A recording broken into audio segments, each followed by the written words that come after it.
Holi life வாழ சொல்லி torture பண்றீங்க. மியூசிஷியனா நான் சண்டே எப்படி ப்ரிப்பேர் வந்து யாராவது சொல்றீங்களா? ஏன் சர்ச்ல வர்ஷிப் லீடர்ஸ் மட்டும் தான் வர்ஷிப் நடத்துமா? நாங்களும் நடத்தலாம்ல. ஸ்கூல்ல காலேஜ்ல தான் ட்ரெஸ் கோட் இருக்குனா சர்ச்ல கூடவா ட்ரெஸ் கோட் இருக்கு? இங்க கூட எங்களுக்கு ஃப்ரீடம் இல்லையா? ஆராதனைனா என்ன? சில நேரம் காட் ஸ்பாஷியல் மாதிரி தோணுது. எனக்கு மட்டும் தான் அப்படியா இல்ல இதை எப்படி ஹேண்டில் பண்றது? சர்ச்சுக்கு வான்னு ஏன் டார்ச்சர் பண்றீங்க? நாங்க தான் டிஜிட்டல் வேர்ல்ட்ல ஆன்லைன்லயே பாக்குறோம்ல. பைபிள் படிக்கிறப்ப தூக்கமா வருது. அதை எப்படி ஹேண்டில் பண்றதுன்னு சொல்லுங்களேன். பைபிள் படிக்கிறனால என்ன ஆக போகுது? டெய்லி படின்னு பாடா படுத்துறீங்க. போர் அடிக்குது. ஏன் சர்ச்சுக்கு தான் டைட்ஸ் கொடுக்கணுமா? எவ்வளோ இளைஞ கஷ்டப்படுறவங்க இருக்காங்க, அவங்களுக்கு கொடுக்குறோமே. பதில் சொல்லுங்க.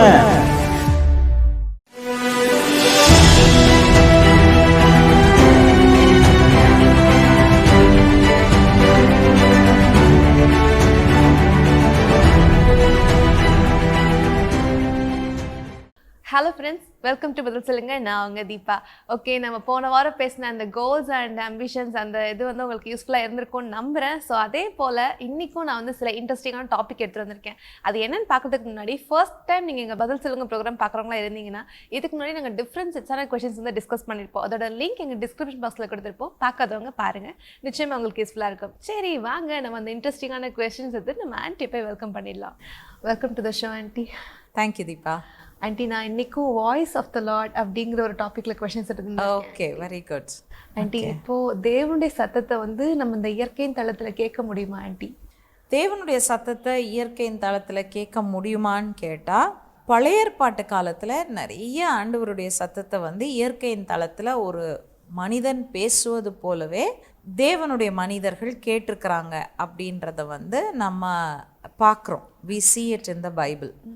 ஸோ பிப்ளிக்கலாக இதுக்கு ஒரு ப்ரெசிடென்ட் இருக்கான்னு கேட்டிங்கன்னா இருக்குது. தேவன் வந்து இயற்கையின் தளத்தில் ஒரு சத்தமாகவே மனிதனோடு கூட பேசினதை நம்ம பார்க்குறோம்.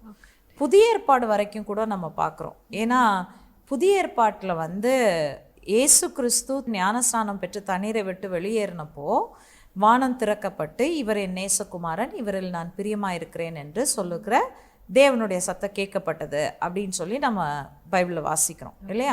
அதுக்கப்புறம் நிறைய வந்து கனவுகள், தரிசனங்கள் மூலமாக ஆண்டவர் வந்து அந்த காலத்து மக்களோடு, பக்தர்களோடு, அவரை விசுவாசித்தவர்களோடு பேசினதை நம்ம பார்க்குறோம். இன்னைக்கு தேவன் இந்த இயற்கையின் தளத்தில் பேசுகிறாரா இல்லையா அப்படின்னு கேட்கும்போது வெரி ரேர். தேவனுடைய சத்தம் வந்து அந்த மாதிரி ஒரு ஆடிபிள் வாய்ஸாக கேட்கிறது அப்படின்றது வந்து ரொம்ப ரேர் அப்படின்னு தான் நான் சொல்வேன். ஏன் ரேர்? தேவன் மாறிட்டாரா, இல்லை அந்த காலத்தில் இருந்த தேவன் இப்போ வந்து பேச மறுக்கிறாரா அப்படின்னு கேட்டால் அதெல்லாம் காரணம் கிடையாது. சிம்ப்ளி ஏன் வந்து அந்த வாய்ஸ் ஆடிபிள் வாய்ஸாக நம்ம கேட்காம இன்றைக்கி வந்து நம்ம தேவனுடைய சத்தத்தை இயற்கையின் தளத்தில் கேட்கறது இல்லை அப்படின்னு காரணம் என்னென்னா, இன்றைக்கி நம்ம கையில் ஒரு வேதம் என்பது வந்துருச்சு இல்லையா? நீங்கள் அந்த புதிய ஏற்பாட்டு காலத்து கிறிஸ்தவர்களுடைய காலம் வரைக்கும் பார்த்தீங்கன்னா கூட எழுதப்பட்ட வேத வசனங்கள் என்பது அவங்க கையில் கிடையாது. மேபி ஓல்ட் டெஸ்டமெண்ட் ஸ்கிரிப்சர்ஸ் இருந்தது, ஆனால் அந்த ஓல்ட் டெஸ்டமெண்ட் ஸ்கிரிப்சர்ஸும் வந்து எந்த அப்போஸ்தலர்களுடைய கையிலையும் கிடையாது. அவங்க சினகாக்ஸ், அதாவது தேவாலயங்களில் மட்டும்தான் அந்த சுருள்கள் வைக்கப்பட்டிருக்கும். அங்கே அவங்க போய் அந்த தேவாலயத்தில் வாசிக்கப்படுகிற அந்த சுருள்களை கேட்டாலொழிய தேவனுடைய வார்த்தைக்கு அவங்களுக்கு ஆக்சஸ் கிடையாது. ஆனால் காலங்கள் செல்ல செல்ல நமக்கு பிரிண்டிங் டெக்னாலஜி வந்தது, பழைய ஏற்பாடு கண்டுபிடிக்கப்பட்டது, புதிய ஏற்பாட்டு லெட்டர்ஸ் சேர்க்கப்பட்டது, பவுலினுடைய கடிதங்கள், பேதுருனுடைய கடிதம், யாக்கோபுடைய கடிதம், அப்புறம் அந்த சுவிசேஷத்தினுடைய எழுத்தாளர்கள் எழுதின சம்பவங்கள், இதெல்லாம் சேர்க்கப்பட்டு இன்றைக்கி ஒரு வேத புஸ்தகமாக நம்முடைய கரத்தில் கொடுக்கப்பட்டிருக்குது. அப்போ இந்த வேத புஸ்தகமாக இது நம்ம கையில் கொடுக்கப்பட்டதுக்கப்புறம் தேவனுடைய ஆவியானவர் அதை கொண்டு நம்மக்கிட்ட பேசக்கூடியவராக மாறி இருக்கிற காலகட்டத்தில் வந்து நம்ம இன்றைக்கி தேவனுடைய சத்தத்தை இயற்கையின் தளத்தில் ஒரு ஆடிபிள் வாய்ஸாக, என் காதுகள் கேட்கக்கூடிய ஒரு சத்தமாக அநேக நேரத்தில் நம்ம கேட்பதில்லை. Okay aunty. ஆண்டி, அப்போ இந்த தேவனுடைய சத்தம் எப்படிப்பட்டது, அது எப்படி இருக்கும்னு கொஞ்சம் எனக்கு சொல்லுங்கள் ஆண்டி. தேவனுடைய சத்தம் வந்து வேதம் ரொம்ப அழகாக சொல்லுது. அது வந்து ஒரு அமர்ந்த மெல்லிய சத்தம். அஃப்கோர்ஸ் கர்த்தருடைய சத்தம் வல்லமை உள்ளது. அது வனாந்திரத்தை அதிர பண்ணும், பெண்மான்களை ஈனும்படி செய்யும், அக்கினி ஜுவாலைகளை பிளக்கும் அப்படின்லாம் அந்த சத்தத்தினுடைய வல்லமையை குறித்து சொல்லப்பட்டிருக்குது. ஸோ அந்த வார்த்தைகளெல்லாம் நம்ம எடுக்கிற கான்டெக்ஸ்டில் எப்படி எடுக்கணும்னா, தேவனுடைய சத்தம், அவர் பேசுகிற சத்தம் அமர்ந்த மெல்லிய சத்தம். ஆனால் அந்த அமர்ந்த மெல்லிய சத்தத்துக்கு பின்னாடி இருக்கிற வல்லமை தான் வந்து சங்கீதம் 29 ரொம்ப அழகாக சொல்லியிருக்குது. அவருடைய சத்தம் வல்லமை உள்ளது, சத்தம் வந்து அக்கினி ஜுவாலைகளை பிளக்கும், வனாந்திரத்தை அதிர பண்ணும், பெண்மான்களை ஈனும்படி செய்யும். இதெல்லாம் வந்து அந்த சத்தத்தினுடைய விளைவுகள். ஸோ அதுக்கு பின்னாடி இருக்கக்கூடிய வல்லமையினுடைய வெளிப்பாடுகள் அது. பட் தேவனுடைய சத்தம் எப்போவுமே கேட்கறது எப்படி கேட்குது அப்படின்னு சொல்லி கேட்டிங்கன்னா, அமர்ந்த மெல்லிய சத்தமாகத்தான் கேட்குது. Okay aunty. ஆண்டி, இப்போ அந்த அமர்ந்த மெல்லிய சத்தம்னு சொன்னீங்கல்ல ஆண்டி, அது வந்து நம்ம ஃபிசிக்கல் ரெல்மில் கேட்குமா ஆண்டி, இல்லை அது எப்படி ஆண்டி கேட்கும்? ஃபிசிக்கல் ரெல்மில் இல்லை. நான் சொல்கிற அமர்ந்த மெல்லிய சத்தம் வந்து mostly through the word of God. நான் சொன்னது போல் எழுதப்பட்ட தேவ வார்த்தை என்னைக்கு நம்ம கையில் வந்துருச்சோ, இப்போ நமக்கு அந்த வேத வாக்கியங்களின் மூலமாக தேவன் பேசுகிறார். அதனால தான் அது அமர்ந்த மெல்லிய சத்தமாக நமக்கு கேட்குது. ஏன்னா நம்ம இன்றைக்கி வந்து அந்த வார்த்தையை ஃபோக்கஸ் பண்ணலை, அந்த வார்த்தையை கூர்ந்து கவனிக்கலை, அல்லது அந்த வார்த்தை வந்து ஜஸ்ட் ஒரு புக்கு கிடையாது, தேவன் என்னோடு கூட இந்த வார்த்தையின் மூலமாய் பேசுகிறார் என்பதை நான் உணராவிட்டால் தேவனுடைய சத்தத்தை நான் கேட்க முடியாது. ஓகே, இன்னைக்கு இயற்கையின் தளத்துலன்னு கேட்குறீங்க இல்லையா, அதில் நான் ஒரு காரியத்தை ஆட் பண்ண விரும்புகிறேன்.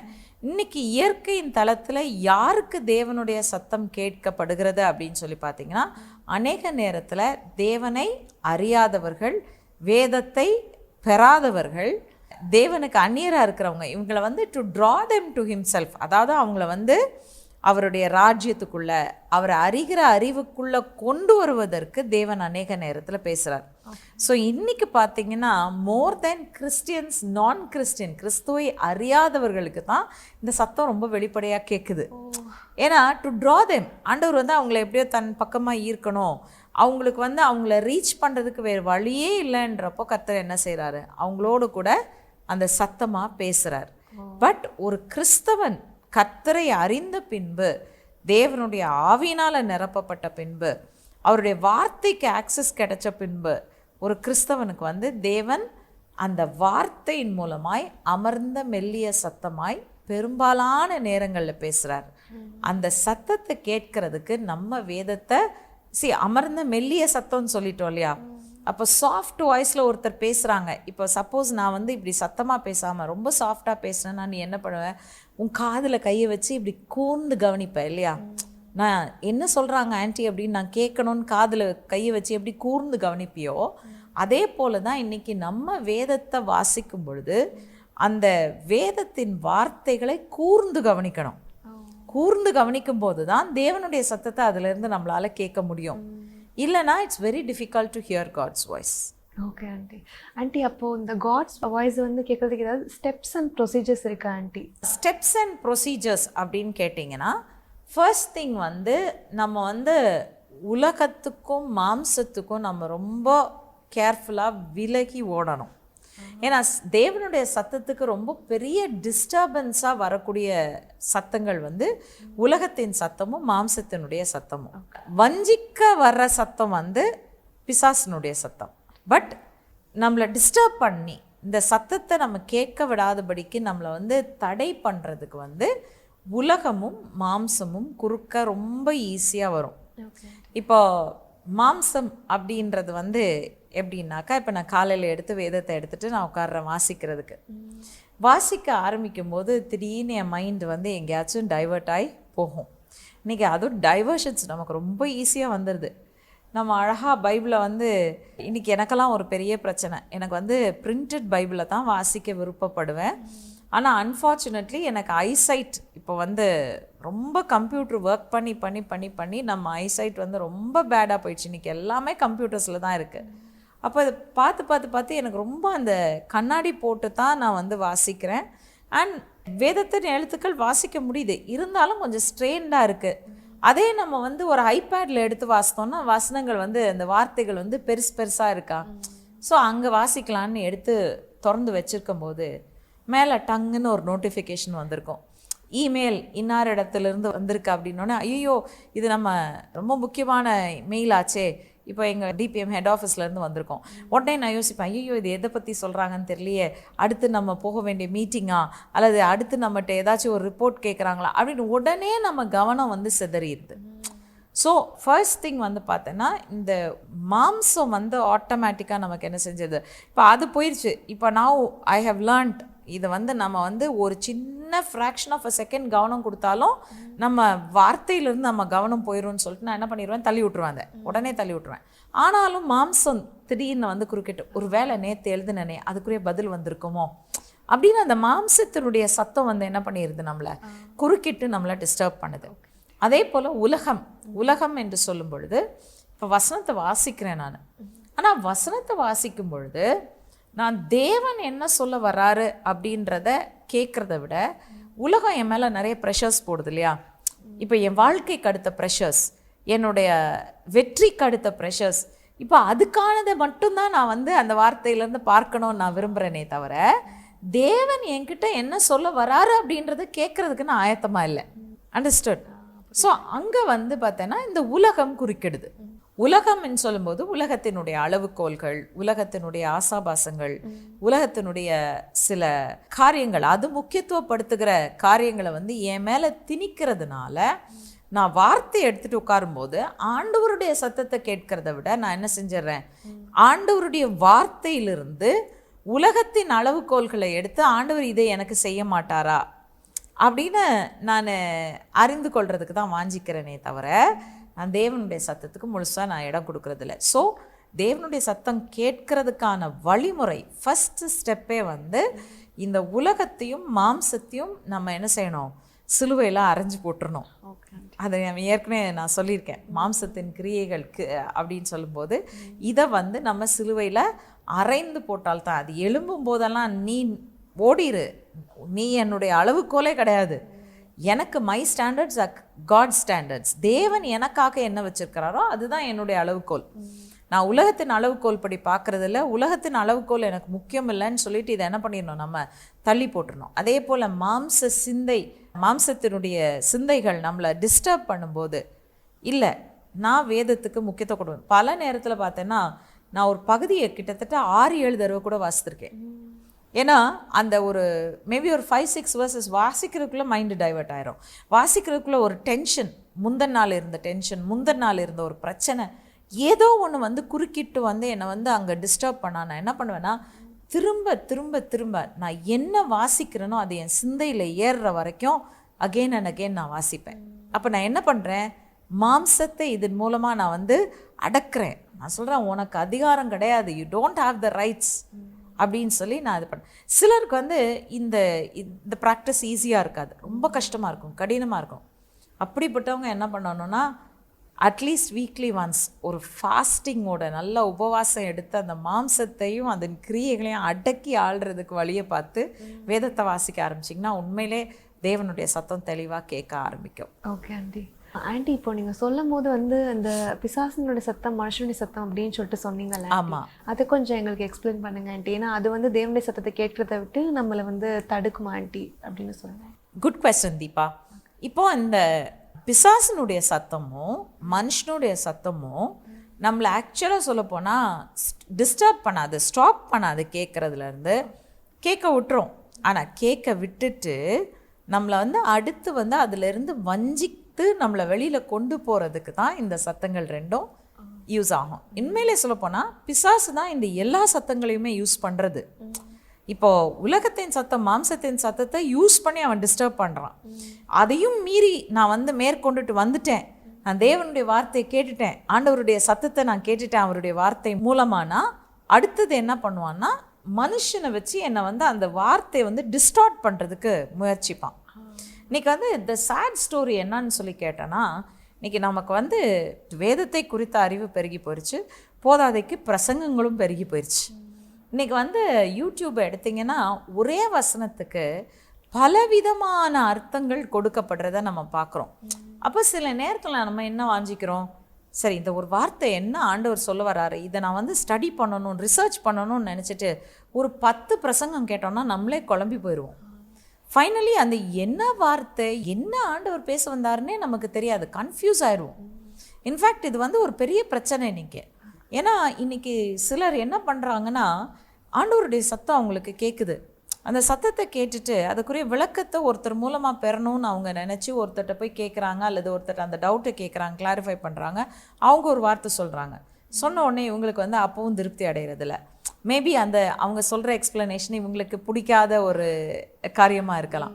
உடனே இன்னொருத்தட்ட கேட்கலாம். எது எனக்கு பிடிக்குதோ அதை நான் எடுத்துக்கிறேன்னு அவங்க நினைக்கும் போது என்ன ஆயிடுது, தேவனுடைய சத்தம் கேட்டோம், மனுஷருடைய சத்தம் இந்த சத்தத்தை என்ன பண்ணிடுதுன்னா டிஸ்டார்ட் பண்ணிடுது.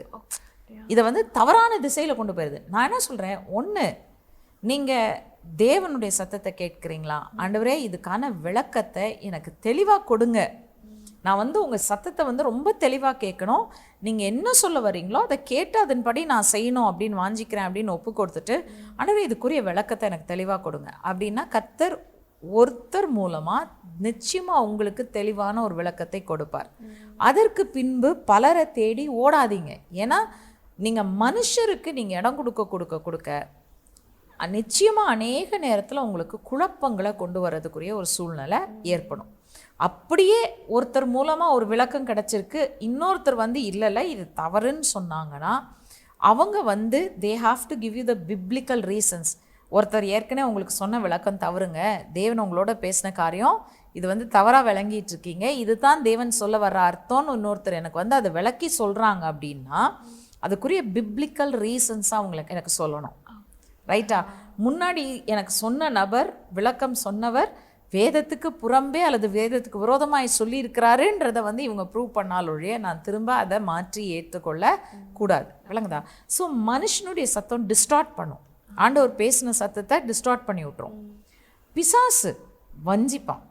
எப்படி வஞ்சிப்பான்னா, உண்மையிலே அப்படி ஆண்டவர் சொன்னாரா, அது இல்லை நீ தவறாக கேட்டுட்ட, அல்லது இது வந்து உண்மையிலே தேவன் சொன்ன காரியம் இல்லை, இது நிறைவேறாது, நடக்காது, சூழ்நிலையை பாரு, இதை பாரு, இப்படி நீ பார்க்கும் பொழுது இந்த காரியம் நடக்கிறதுக்கான சாத்தியக்கூறுகளே கிடையாது அப்படின்னு தேவனுடைய சத்தத்தை நம்ம நம்புறதுலேருந்து நம்மளை வஞ்சித்து வெளியில் கொண்டு போகிறதுக்கு பிசாசு வந்து நம்மளை டிஸ்டர்ப் பண்ணுவான். ஸோ ஐ ஹோப் நீ இது 4 சத்தத்தையும் தெளிவாக புரிஞ்சிருப்பேன்னு நான் நினைக்கிறேன், இல்லையா? ஏன்னா உலகம், மாம்சம் அப்படின்ற இந்த 2 சத்தங்கள் வந்து அந்த சத்தத்தையே கேட்காதபடிக்கு நம்மளை தடை செய்யும். கேட்டுட்டோம் அப்படின்னா பிசாசு அடுத்து யூஸ் பண்ணுறது மனுஷருடைய சத்தம். மனுஷருடைய சத்தம் தேவன் நம்மளோட பேசின காரியத்தை நமக்கு வந்து டிஸ்டார்ட் பண்ணிடும். அதையும் தாண்டி போயிட்டேன் அப்படின்னா பிசாசு கடைசியாக என்ன செய்வான், என்னை வஞ்சிப்பதற்கு முயற்சிப்பான். தேவனுடைய சத்தத்தை கேட்காத, அவர் சொல்கிறாரு ஆனால் இவங்க வாழ்க்கையில் எப்படி நடந்தது பாரு, அவங்க வாழ்க்கையில் எப்படி நடந்தது பாரு அப்படின்னு நம்மளை வந்து பல விதத்தில் வந்து வஞ்சித்து பயமுறுத்தி ஏமாற்றி தேவனுடைய சத்தத்திலிருந்து நம்மளை விலகி செய்திருவான். ஓகே ஆண்டி இப்போ வந்து தேவனுடைய சத்தத்தை நான் கேட்டுட்டேன், நான் கேட்ட பின்பு நான் அதை எப்படி ஆண்டி ரெஸ்பாண்ட் பண்ணுறது? தேவ சத்தம்னு கேட்டுட்டாலே ஒரே ஒரு காரியம் நீங்கள் செய்ய வேண்டியது, தேவனுடைய சத்தத்துக்கு நம்மளை அர்ப்பணிக்கணும், அவ்வளோதான். அவருடைய சத்தம் என்ன செய்யுது, அவருடைய சித்தத்தை வெளிப்படுத்துது, அவ்வளோதானே. தேவ சத்தம் தேவனுடைய சித்தத்தை தான் வெளிப்படுத்தும். அப்போ அவர் பேசினார், என் கூட பேசினார், ஒரு காரியத்தை பேசினார்னா அதுக்கு அப்படியே நான் என்னை சரண்டர் பண்ணிடணும், அவ்வளோதான். மேபி என்கிட்ட வந்து இருக்கிற ஒரு குறையை அவர் உணர்த்துறார், உடனே சரண்டர் பண்ணி ஆண்டவரே என்னை மன்னிங்க, இதிலிருந்து நான் வெளிவரவும் உம்முடைய சித்தத்தை செய்யவும் என்னை பலப்படுத்தும், அவ்வளோதான் நம்ம செய்ய வேண்டிய ஜெபம். கரெக்டா?